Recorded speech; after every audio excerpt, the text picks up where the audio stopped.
Hello friends, આજે આપણે બનાવી રહ્યા છે ચીલની સબ્જી, ચીલનું શાક. હવે પહેલાં જ એને લઈ અને સાફ કરી લઈશું અને સમારી દઈશું. હવે ઝીણો સરસ મજાનો ચીલ આપણે કાપી રહ્યા છે, જેને આપણે વાઢી રહ્યા છે કહીએ છીએ. ઝીણો સમારવાથી બહુ જ સરસ લાગે છે આપણને ખાવામાં. હવે આપણે ચીલને બાફી દીધો છે અને હવે બનાવીશું આપણે ચીલનું શાક. અંદર મરચાં કટ કરીને નાખીશું. લેટ્સ સી શાક બને છે. ચીલ બફાઈ ગયો છે. હવે એમાં રહેલા પાણીને એકદમ બહાર દઈને એને નીચોઈને લઈ લેવાનું છે. એને લઈને એકદમ પાણી નીકળે એવી રીતે નીચોઈ નાખવાના છે. એ નીચોઈ અને પછી એને એકદમ ખુલ્લો કરી દેવાનો, જેથી શાક આપણે જે ભાજી બનાવીએ છીએ એમાં સરસ રીતે મિક્સઅપ થઈ જાય અને ખાવામાં બી પાણી પૂછી ના લાગે. હવે આપણે લઈશું તેલ. આમાં સરસી લો તો બી સરસ લાગે તમને. ચીલની ભાજી પ્રમાણે આપણે તેલ લઈશું.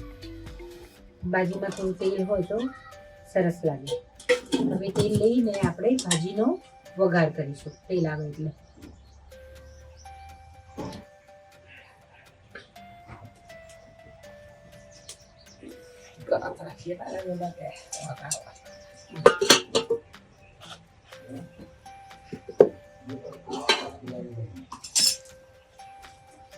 હવે વઘાર આવી ગયો એટલે એમાં જીરાનો વઘાર કરી, રાઈ જીરાનો.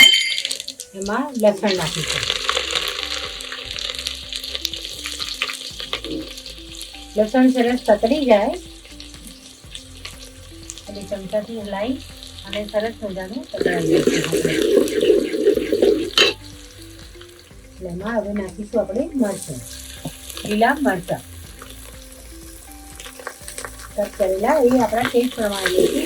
તીખા જેવું તીખાશ આપણને જોઈએ એટલા મરચાં નાખવાના. મોળા મરચાં છે થોડા વધારે નાખવા. હવે નાખીશું આપણે હળદર અને હિંગ અને મીઠું નાખી દઈશું. ટેસ્ટ પ્રમાણે મીઠું લેવાનું આપણે. પહેલા નાખવાનો મતલબ એવો હોય છે કે વઘારમાં આપણે સરસ મજાના ચડી જાય છે મસાલા.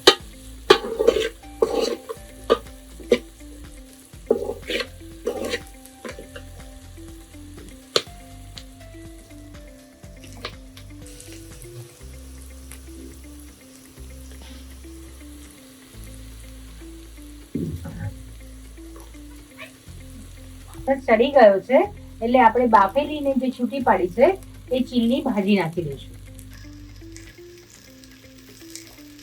પાણી એકદમ કાઢીને છૂટી કરવાથી પાણી પોચી નથી લાગતી ભાજી અને એકદમ છૂટી સરસ થઈ જાય છે.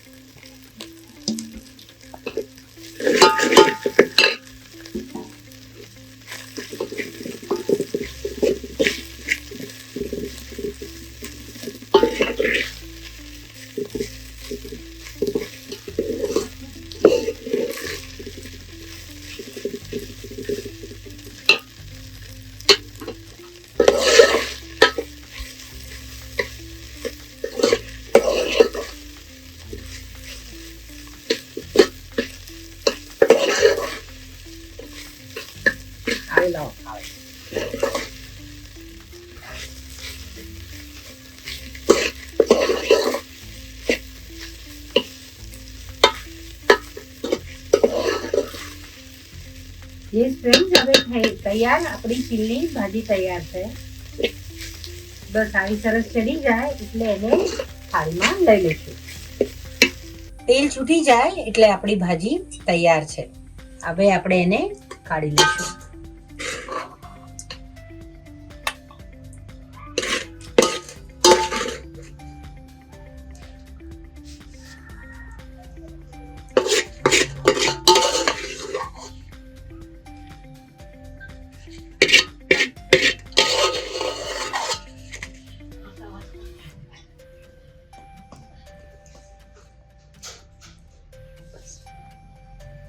ચલો ફ્રેન્ડ્સ, તો ચીલની ભાજીનું શાક અને રોટલા મરચાં સાથે છાશ તો બહુ જ સરસ લાગશે.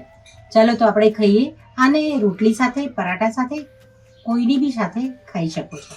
સો ફ્રેન્ડ્સ, ખાઈ સરસ લાગે તો મને શેર, લાઈક અને સબસ્ક્રાઈબ કરજો.